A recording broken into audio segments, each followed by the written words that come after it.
Becs Steel, welcome to Unbroken. Thank you for having me. I'm looking I'm forward to this. I am too. Yeah, I'm really happy to be talking to you today. So, right off the top, why don't you tell us a bit about yourself, your background, and how you got interested in the three principles? Okay, so yeah, it was probably about 10 years ago now. I was had my daughter and I was working, and I thought, actually, I just really want to retrain in something that I'm passionate about. So I studied nutrition, and that took actually 4 years because I had babies in between and things. Um, so I retrained, and I then thought, as I started practicing nutrition, there's more to it than just nutrition. There's more than just giving people the perfect diet and sending them on their way and seeing them maybe once and then in 6 weeks' time. And it was around that time that I found the principles. I was in a quite a similar understanding, actually, with a couple in America. And then I was listening to, I somehow stumbled across Amy Johnson's podcast, Changeable. Hmm. And I listened to an episode on that. And suddenly I just saw things so differently, even though I'd been in a very similar understanding for a very long time and had quite deep experiences. This was like, wow, I've seen something on a whole new level around our thinking and how everything's thought and how our world is created through our thinking. And then I thought, I actually really want to combine nutrition with that, but I didn't feel ready because I felt like I wasn't entrenched enough in the three principles. And then about 2 years ago, did Rahini's um, rewilding guides program, and that for me was like, that gave me the confidence to then bring it into my practice. Mm. Oh, nice. And so, what does rewilding mean to you? Maybe you could explain that to us, yeah, what that word means and how it affects the work you do. Well, Rahini's, I loved her program because it was like embracing all of us, all parts of us, the hidden parts that we'd kind of kept small or hidden away because they were not okay, the parts of us that maybe weren't allowed to be expressed as we were children, like anger. I never saw myself as being able to be angry or express it in a healthy way, even though it would rise up in me. It was like that wasn't okay. Or being sensitive, the parts that we say are not okay. I found that on the training, it was like, well, actually, all of my experience is okay, and I can start to express these parts of me that I have suppressed for so long. Mm. So that was a really that was really eye-opening for me, that program. And then I started to bring that understanding into my practice, to see how people really do keep these parts of themselves under wraps, really, and how they can affect all their areas of their life, but they're not aware how they are. So for my practice, it's really about bringing people much more aware of their bodies, because I think what happens is that we disconnect from our body. A lot of people, not everyone, but a lot Mm-hmm. of people disconnect. And that's through, even as a child, not being able to express your emotions, being told to be quiet or have this biscuit instead. This will calm you down. go and play outside, or distract, ignore. So all these are subtle ways that we are not allowed to express ourselves, and maybe disconnect from the body, because there's these things going on in us, these feelings and emotions and sensations that we're not allowed to feel. We're not allowed to express it in a healthy way. And actually, over time, people start to just disconnect from their emotions and feelings, and lose connection with their body. So that's one way. I think another way is that people, through dieting, through the dieting culture, through like your body's not okay as it is, through the dieting industry, it's like, go on this crazy diet that has actually no health benefits whatsoever, eat very little calories, and you'll end up like a stick, but you're overriding what your body needs, and the body becomes an enemy. So it's like, well, this is something that I need to control, and it's not serving its purpose. And I think a lot of women that are on that, entrenched in that dieting world, have done it for years on that yo-yo dieting journey, have completely lost connection to their bodies, and learnt to hate their bodies. So that's another thing. And I think also, if you're very, say, you're in your mind the whole time, you're very intellectual, you read a lot, you study a lot, I think that's another way people can disconnect as well from their bodies.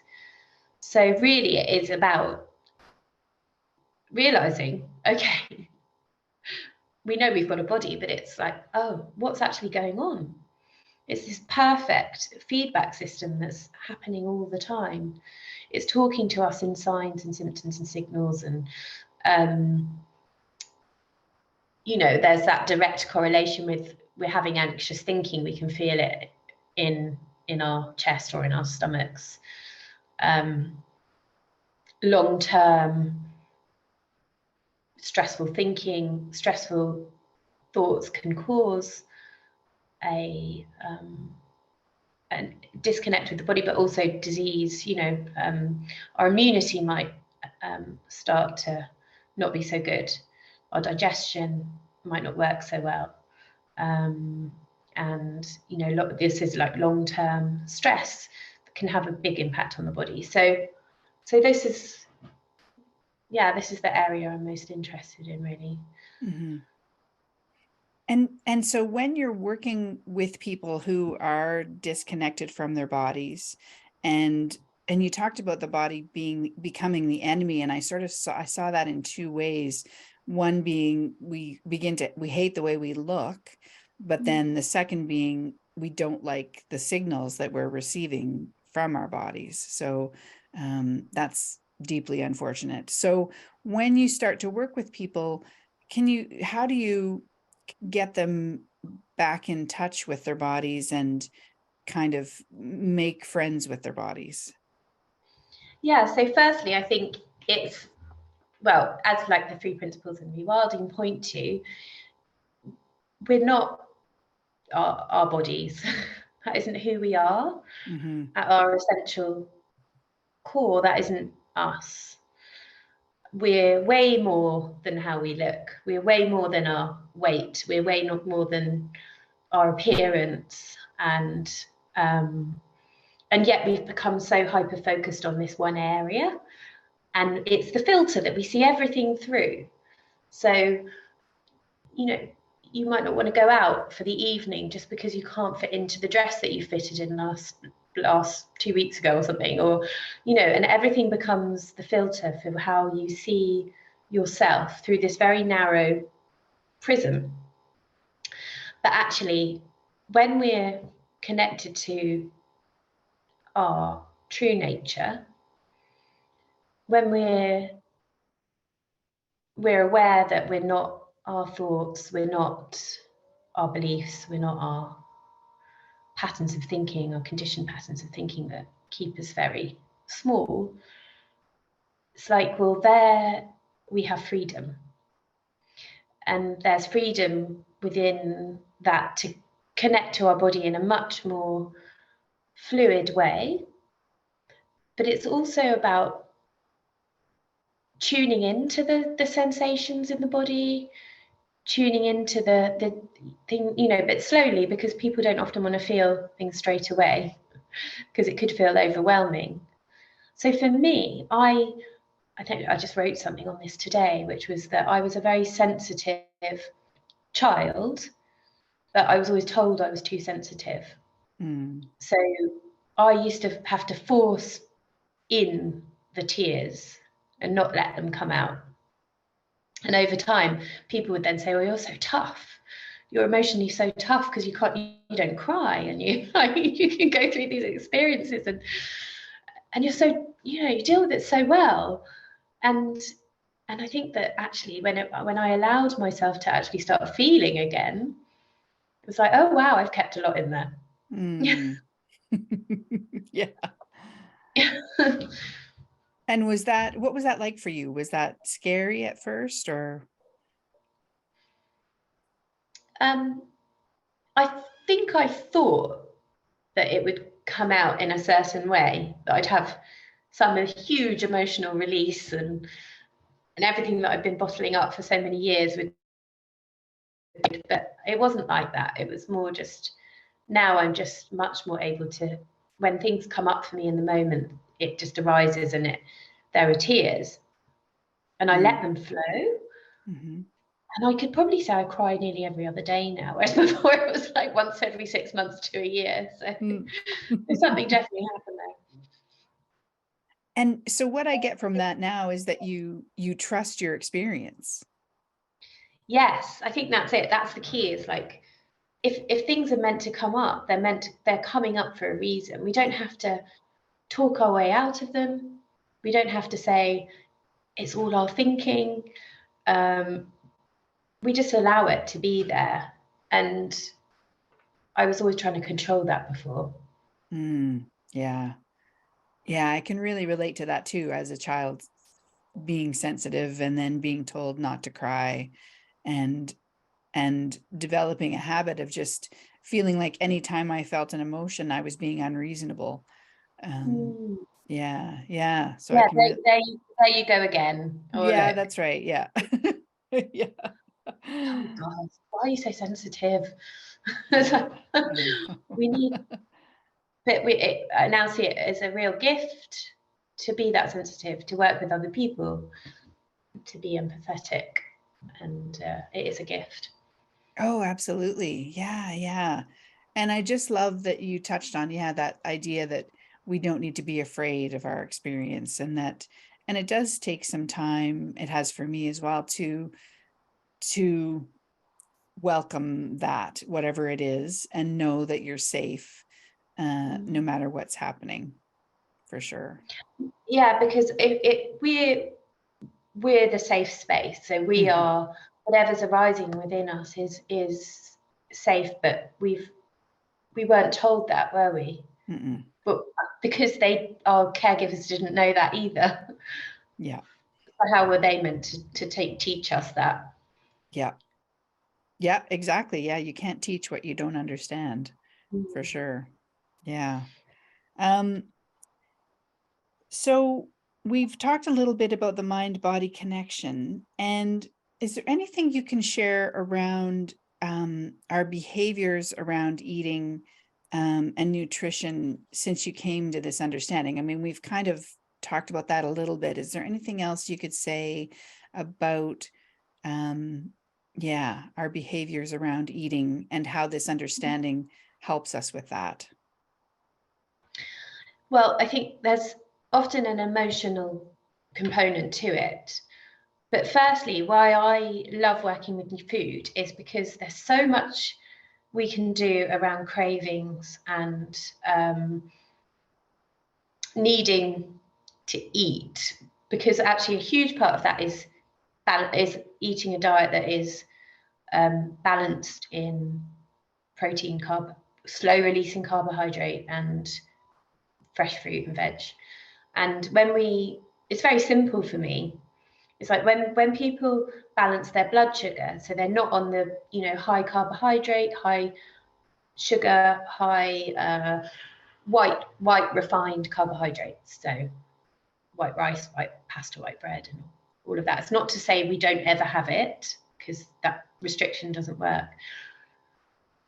But once we're off the blood sugar roller coaster, 80%, I'd say, of those cravings go. And then we're left with the emotional stuff.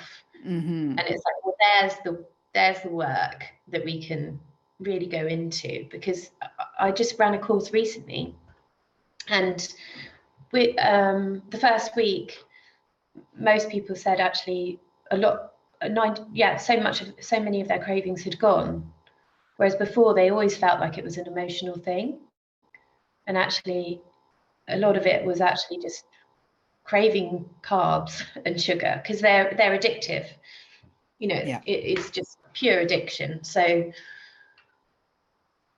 some people you need to go slower with that, but most people seem to get that straight away, that once they understand the principles of that, they're okay with it. And then the emotional component really is, it's that what's driving me, tuning in much more to the feelings and sensations of, in this moment. It's very difficult to do that sometimes, like your head's in the fridge before you even can feel it, you know. Or so if you're in how I see it is, if you're in a heightened state of stress, there's much more emotional eating going on. So it's very difficult to almost control it. So it is about coming back to the body and feeling whatever is going on in the body, and noticing the thinking that might be happening. You know, what is the thoughts that are driving that? Is it, I've had a really stressful day, I need this, I deserve this,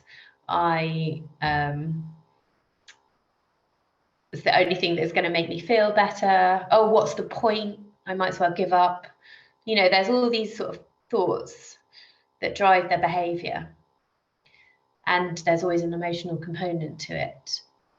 But sometimes, you know, it's the only thing we can do. So if there is an emotional situation going on, and it's so intense, and that's the self-soothing that needs to be in place, then we can let that go.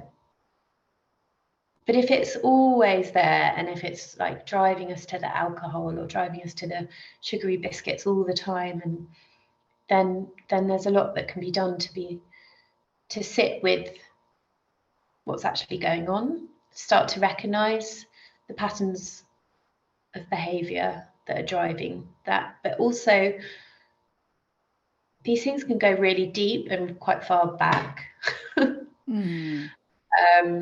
These things might have been put in place from like we say, the child that wasn't allowed to feel,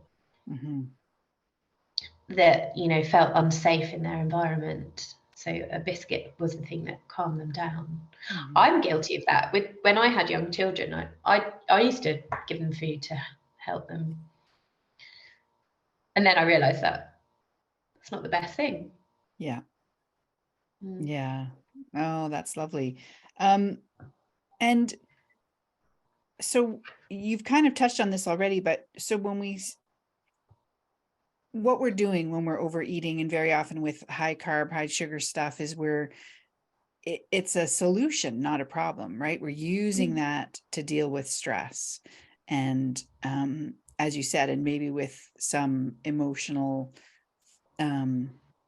habits, you know, that we've developed from the past, of ways to deal with our emotions and the feelings that are coming up in our body.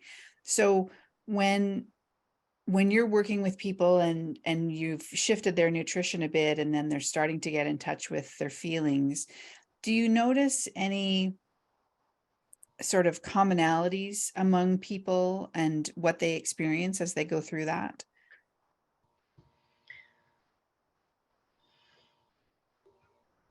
I think everyone has their own stuff, don't they? It's their own journey, but it's the end result's the same. If you know the end result is eating or Right. doing the comfort eating, but the reasons why are very different. But I do think that the common theme is people actually not recognizing that there is they know that they emotionally eat, but it's like, oh, I really didn't see that. Okay, maybe this is just loneliness at this point in time. I'm on my own, I live on my own, and I work on my own, and just going and getting something from the cupboard makes me feel comforted in that moment, or a ritual around making a nice drink, hot chocolate with some biscuits, reminds me of my parents growing up and the love they gave me. And so there's, yeah, I think everyone has these different reasons, but the ultimate thing is to soothe and to comfort. And then we can put things around that which aren't just food. So we can put things around like walking in nature, or going to a yoga class, or doing things that feel good but that aren't just food.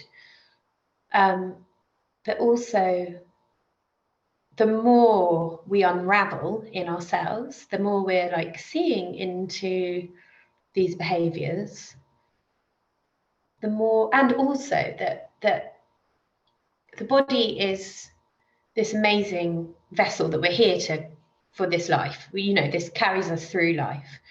So when we can put in the best, the nicest food, the ones that's going to fuel us, that's going to give us the best variety of vitamins and minerals, that's going to keep our energy sustained, that is, generally is healthy and comes from good quality sources, then we're giving ourselves like the most supportive life force energy.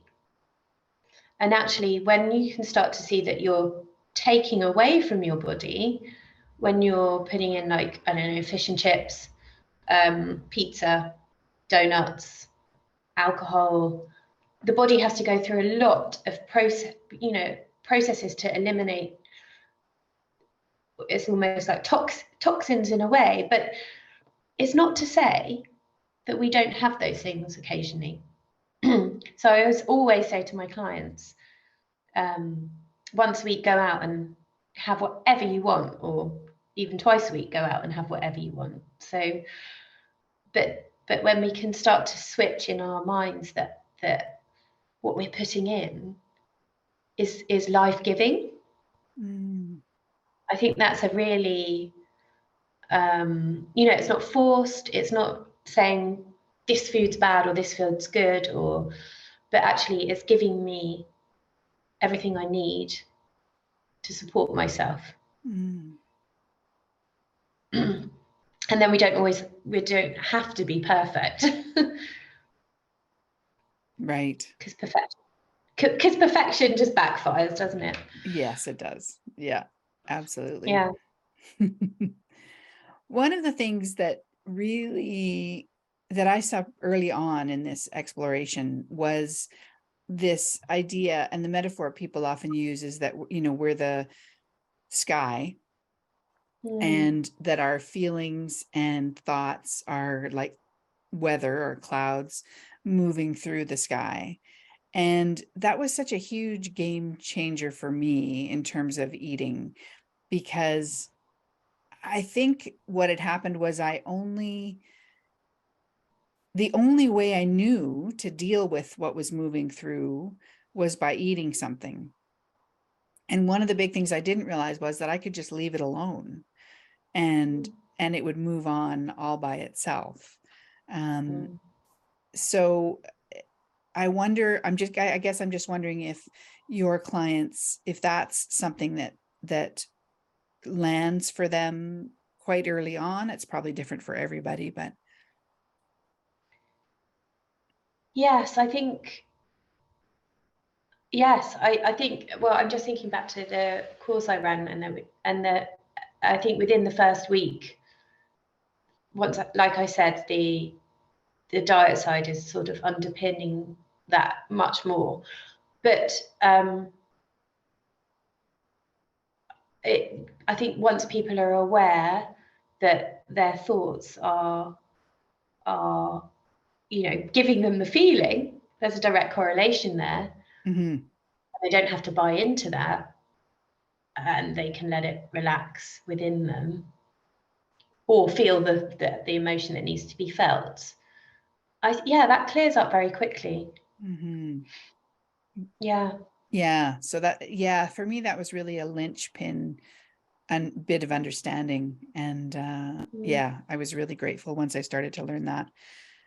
You've mentioned you have children, and Mm. I'm really curious about um, whether or not, or how, if you bring this, the three principles understanding to them. At what ages are they, first of all? I've got a 12-year-old and a 5-year-old. Okay. Yeah. This is hilarious because I suppose my parenting style to begin with, in the first, say, 5 years of my daughter, so she's now 12, um, I had a very basic understanding of this sort of understanding. So I was very much in that she is the cause of my annoyance, Right. and that she needs to learn Yeah. to behave. And I think that probably that style of parenting went on until she was about 7 or 8. Actually, it was Angus and Rahini I had some sessions with quite a few years ago now. But before that, I'd had a turnaround in that she's just acting out of her innocence as a child. She's learning. She's fine. There was a stage where I thought she wasn't fine. Mm. What's she going to be like? How's she going to turn out as an adult? She had dyslexia, so she had lots of anger and things like that. And I thought I need to kind of squash that in her, and because that's the style of parenting that I grew up with. And so, yeah, I wasn't I'm not a perfect parent, but I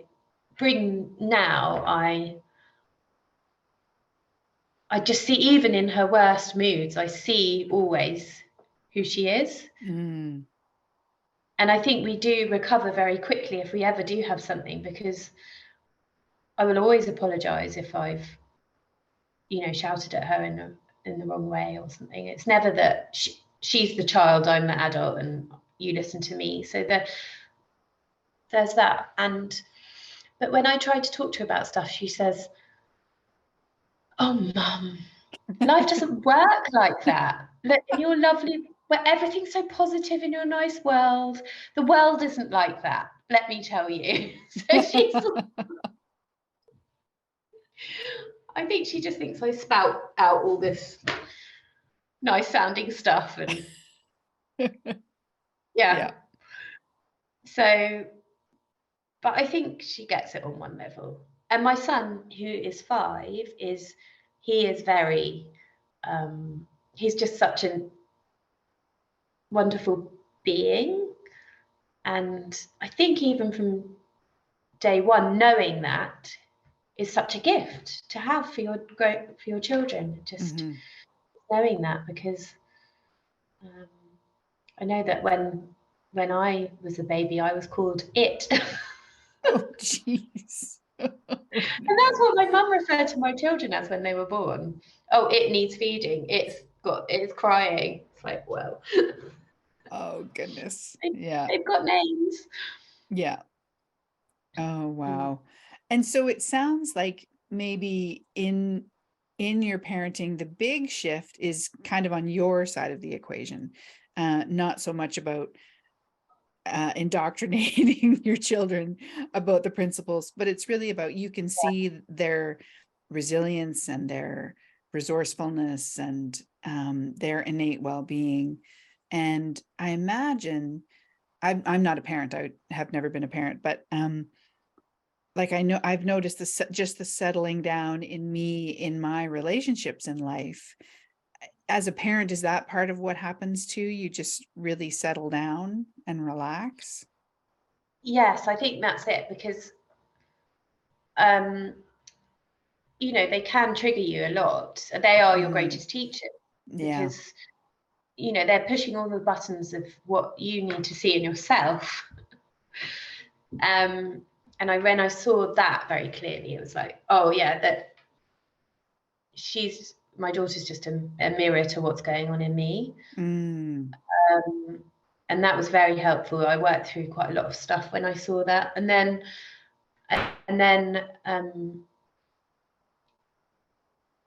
with Max, so my youngest, he's 5. The other day, we were meant to go somewhere, and I said we'd get the train, and then actually it turns out the train was really expensive, so I had to drive. And he hated the fact that we had to drive. So he had a tantrum for about 45 minutes. oh my goodness. And I guess the old me would have been like, snap out of this, don't be like this, go to your room. But now I just see that he needs to go through his emotions. In the end, he said, I'm sorry, mummy. Oh, so, wow. Yeah. so it is a different feeling towards it all. Yes. Yeah. And just letting that little storm pass through him, knowing it would come to an end eventually. Yeah. And also recognizing, like, I know you're angry. I know you're really Hmm. angry. Yeah. I know you're disappointed. I know you're frustrated. But, I can do my bit, but my husband he's not so, I think he learns a bit by osmosis, but he's not really interested. Hmm. So he has his way. So Hmm. they're going to get a bit of whatever. It's not always going to be. Right. Well, yeah. And I guess that's the other challenge too, being in a relationship and yeah, Mm, co-parenting. It's not just you, there's somebody else involved. yes, exactly. Yeah. Exactly. Yeah. Well, this has been great, Bex. I've so enjoyed talking to you. Is there anything else you'd like to share that we haven't touched on before we wrap up? Um,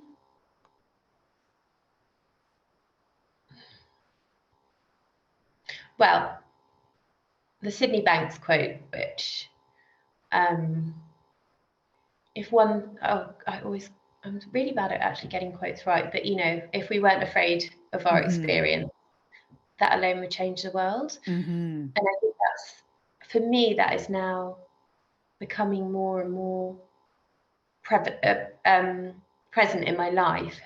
It's like whatever's coming will come Hmm. up for me, and life is a game that we can play, and we don't need to take it as seriously as we did. And there will be days where we take it very seriously, and but even that's part of the game. And I love the sky and the clouds analogy. But I heard recently that we are the sky. We are the sky, but we're also the clouds. And I think I love that, because it's like, because all of it's okay. Right. It's all of us. So when we can start to see that everything is us, Hmm. and it's all happening in our present moment, it can Hmm. only be happening now. Hmm. I think there's even more spaciousness around that. Yes, that's a So great yeah. word, spaciousness. Yeah. Nice. Mm, Thank you. yeah. And so where can we find out more about you and your work? So my website is Be Well Nutrition. So letter B, Hmm. not BE. Okay. So letter B and then wellnutrition.co.uk. And I do offer an initial consultation for free if people Okay. want to chat. Great. Yeah. Okay, I will put links in the show notes to your websites. People can always find those. And thank you again for being with me here today. Thank you so much. It's great to chat to you. Take care. Bye-bye. Bye bye.